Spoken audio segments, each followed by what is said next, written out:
Hello, it's Randi Rhodes. Here's a clip from our show, and go to randyrhodes.com for the whole thing and a podcast. Buy a stinking podcast. Mary had a little man. The fault.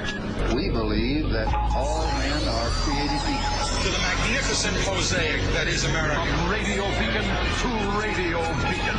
I have a dream today. Change has come to America. Believe me. Knock, knock. Who's there? It's a figment of your imagination. Randi Rhodes Show. Turn up your mind. All right, so let's just, look at whether or not it's possible that Mueller subpoenaed the president. This is really the most succinct article, I think, that I've seen. It's in Politico. It's written by Nelson Cunningham. Nelson Cunningham was a federal prosecutor in the Southern District of New York under Rudy Giuliani. He was also the general counsel of the Senate Judiciary Committee under the chairmanship of Joe Biden. And he was a general counsel of the White House Office of Administration under Bill Clinton. Suffice it to say, he's a lawyer, a government one, and he knows how this whole thing works. All right.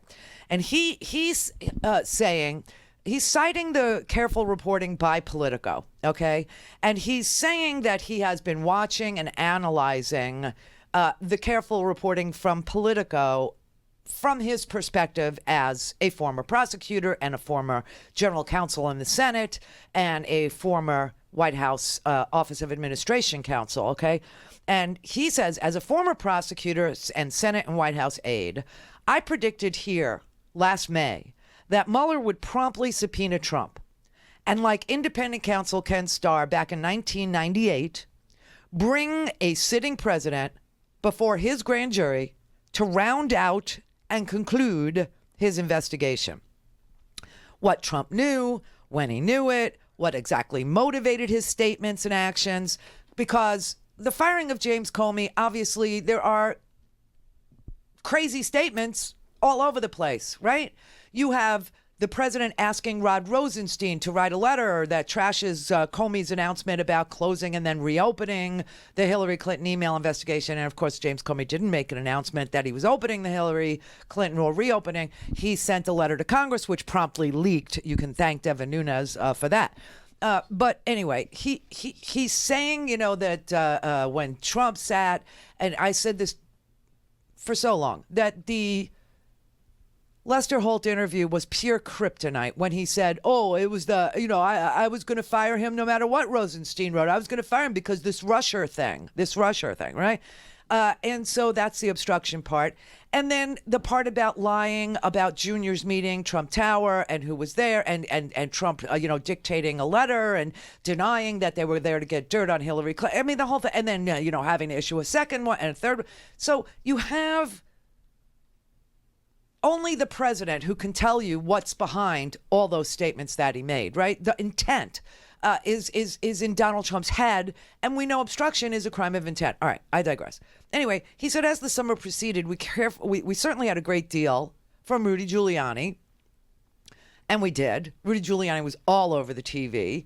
He was, saying, the president lies, but that has nothing to do with the And then finally, on August 15th, Giuliani went on TV, and he said that Trump would move to quash a subpoena.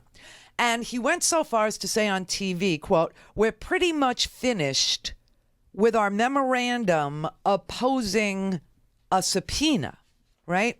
And then nothing happened. And then Labor Day came and went, and there wasn't anything that was visible that you could see Mueller doing. You just, it was the quiet period before the midterms. And I have said this a million times. I really don't understand why there's a quiet period before the midterms. If the president or a candidate for president or a candidate for Congress or a candidate for is a criminal or is a traitor to this nation or is taking orders from a foreign government, this goes to the birthright citizenship question too. Okay. Somebody that doesn't believe that they are subject to the jurisdiction of the laws of the United States, which apparently Trump doesn't think he is. Should they be citizens of the United States? Anyway, so we entered this quiet time. We don't get to know whether or not the president did these things ahead of a midterm election that he's made all about him. He's told his people wherever he went, wherever he campaigned, I know I'm not on the ballot, but pretend I am. But it's the quiet period, everybody. The quiet period. So we have absolutely nothing from anybody on this investigation. But Politico's reporting, this is what Mr. Cunningham, Nelson Cunningham, is citing. He says, but now, thanks to Politico's reporting, backed up by the simple gumshoe move of sitting in the clerk's office, waiting to see who walks in and requests what files, we might know what Mueller has been up to. Since mid-August, he may have been locked in proceedings with Trump and his lawyers over a grand jury subpoena in secret litigation that could tell us by December, and I'll tell you why December at the end, when the president will testify before Mueller's grand jury. The evidence lies in obscure docket entries at the clerk's office for the D.C. Circuit. That's where Kavanaugh came from. Thanks to Politico's Josh Gerstein and Darren Samuelson, we know that on August 16th, the day after Giuliani said he was almost finished with his memorandum to quash the subpoena, a sealed grand jury case was initiated in the D.C. Federal District Court before Chief Judge Beryl Howell. We know that on September 19th, Howell issued a ruling, and 5 days later, one of the parties appealed to the D.C. Circuit Court of Appeals. And thanks to Politico's reporting, we know that the special counsel's office is involved because the reporter overheard a conversation in the clerk's office. So now we can further deduce that the special counsel prevailed, won in the district court, and that the presumptive grand jury witness has frantically appealed that order and is looking for special treatment from the judges of the D.C. court, which we often refer to as the second most important court in the land. Why? Because that's the pipeline of the Supreme Court, right? Merrick Garland, who didn't get even an interview with any of the senators, let alone a real hearing, he is the Chief Justice of the D.C. Circuit, right? And we know Kavanaugh came from there, and we know Gorsuch came from there. Okay. But nothing about the docket sheets disclose the identity of this witness, so we don't know who. Politico asked many of the known attorneys for Mueller's witnesses, including Jay Sekulow and others, and each one denied knowledge of the identity of the witness. But of course, you would expect a lawyer to say that when the order is sealed in front of the court. But Mr. Cunningham goes on and he said, but those of us who have been appellate lawyers, the brief docket entries tell a story. Here's what he thinks the story is saying. He thinks that the parties and the judges have moved very quickly because parties have normally 30 days to appeal the lower court's action or decision. The witnesses here appealed 5 days after they lost in district court. 3 days later, filed a motion before the appellate court asking for a stay on the district court's order. That's very fast. The appeals court itself responded very, very, very speedily too. 1 day after they got the witness's motion, the court gave the special counsel 3 days to respond, which is very, very, very, very, very, very short. The special counsel answered on October 1st, and at this point, an unspecified procedural flaw seems to have emerged, and on October 3rd, the appeals court dismissed the appeal. 2 days later, the lower court fixed the flaw. They call it curing. They fixed the flaw. The witness, whoever this is a very special witness, reappealed, and then by October 10th, the witness was again in front of the appellate court, and the judges acted very quickly. Less than a week later, they were back before the D.C. court. On October 10th, the day the case returned to the D.C. court, the parties filed a motion for an expedited handling And within 2 days, the judges granted that expedited, motion. And they set up a very accelerated briefing schedule. The witness, and we don't know who it is, but we think, or the conclusion here is that the witness is so important that it must be the President of the United States, because the witness was giving only 11 days to file briefs. The special counsel was given 2 weeks to respond, and reply papers 1 week later were delivered on November 14th. That's 8 days after. They will file on November 14th, 8 days after the midterm elections. And then oral arguments are scheduled for December 14th. And that's why they're saying we'll know in December. What this is showing is that whoever this witness is, this isn't an ordinary witness. And whatever the issue is no ordinary issue. The court is both the courts, the lower court and the appeals court, are moving so freaking fast. The witness who lost in the lower court is asking the appeals court to take the case really, really, really quickly. And a day later, the court gives 3 days to Mueller to respond, right? And then they say, okay, and while we're waiting for you to respond, appeals court, we want the lower court's decision stayed, meaning they can't issue whatever it is that they lost on. And it's probably a subpoena to appear before the grand jury. Anyway, is this the president? We just don't know.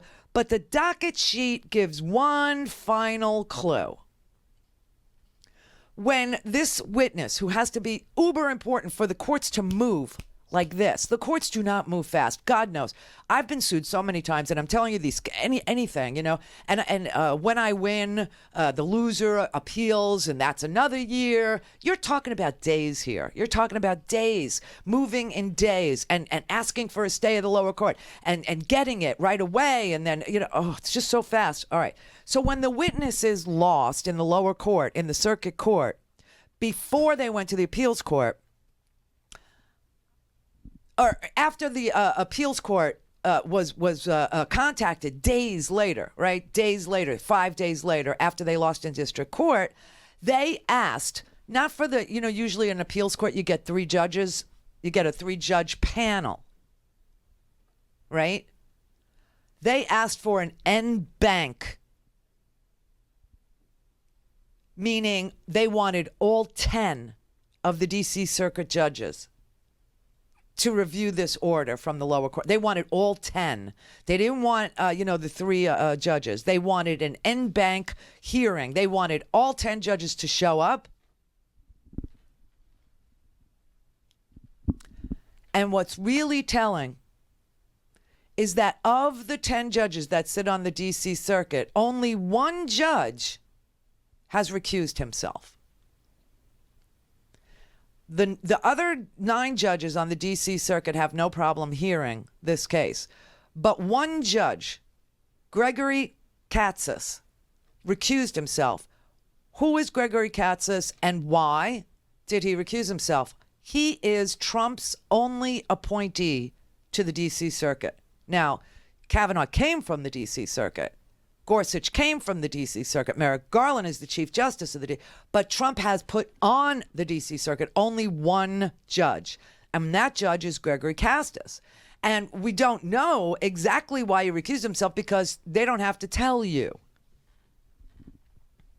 But if the witness in question here was the president himself, then this justice, or this judge, who was appointed by Donald Trump, would probably recuse himself from any official role in deciding a case that had to do with Donald Trump. So that's the last clue.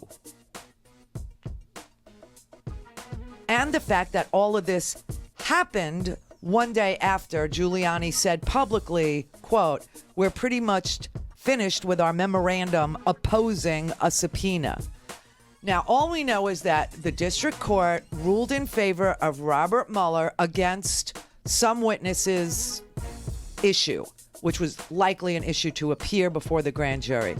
And that losing witness moved very quickly and with incredible authority to to get these judges to respond to them in an accelerated fashion and to schedule briefings and all this. and that the sole Trump appointee to that circuit court, to the D.C. Circuit, recused himself. Other than that, it's a sealed legal matter, and we won't know till after the elections. All we can tell you is that oral arguments will be made in front of the appeals court, minus this one judge who recused himself, and then an oral argument is scheduled in December. So this could explain the attack. They've been trying to destroy Robert Mueller 8 ways to Sunday. You know, they've been saying he's conflicted and, you know, throwing everything, and none of it is moving anybody, because even the people who are saying this crap about Mueller, they know Robert Mueller, and they know Robert Mueller is not a drunk, he's not a rapist, and he has an impeccable reputation. He does everything by the book, and we've had no leaks out of his office, but it does appear that this is a very special witness that Mueller has subpoenaed. And this witness has lost their case. Go to RandiRhodes.com for the whole thing and a podcast. Buy a stinking podcast.